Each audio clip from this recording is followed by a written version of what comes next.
Pinalakas na ng Philippine National Police ang cybersecurity operations nito ilang araw bago ang SONA ni Pangulong Ferdinand Marcos Jr. sa July 27.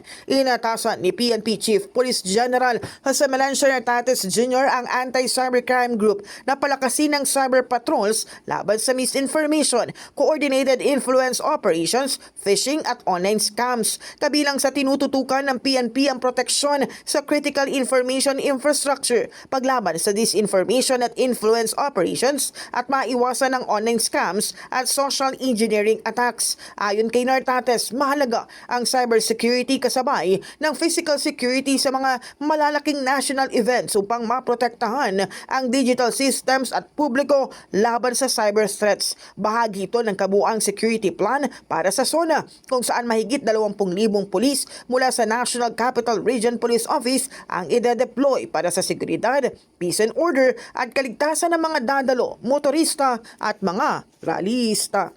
In the heart of changing lives, ako si Brigada Kath Austria ng 105.1 Brigada News sa FM Manila, the Music and News Authority.